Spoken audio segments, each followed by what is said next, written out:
20শে June পাকিস্তানের করালগ্রাস থেকে হিন্দু বাঙালির জন্য নিরাপদ আশ্রয় ছিনিয়ে আনার দিন। 1947 সালের এই দিনেই অবিভক্ত বাংলার আইনসভার ভোটে বাংলা ভাগের মাধ্যমে পশ্চিমবঙ্গের ভারতভুক্তি নিশ্চিত হয়েছিল। তবে এই ঐতিহাসিক দিনটিকেই বছরের পর বছর, দশকের পর দশক গুরুত্ব দিতে চায়নি কমিউনিস্ট এবং তৃণমূল সরকার।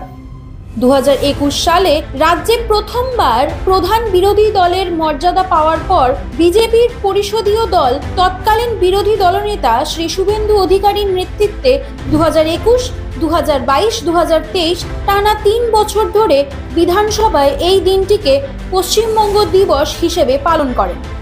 আর এতেই গাত্রদাহ হয় প্রাক্তন মুখ্যমন্ত্রী মমতা বন্দ্যোপাধ্যায়। রীতিমতো জোরপূর্বক পয়লা বৈশাখকে পশ্চিমবঙ্গ দিবস বলে ঘোষণা করেন তিনি।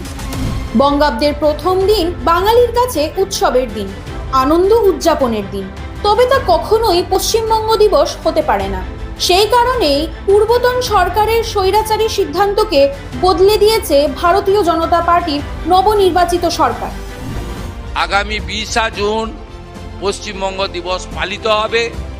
1947-এর 20 জুন ডক্টর শ্যামাপ্রসাদ মুখার্জির নেতৃত্বে 58 জন হিন্দু আইনসভার সদস্য আমাদের ভারতভুক্তি ঘটিয়েছিলেন। তাই কপালে টিকা, গলায় গেরুয়া দিয়ে আমরা এখনো বন্দে মাতরম, ভারত মাতা কি জয়, জয় শ্রীরাম বলতে পারছি।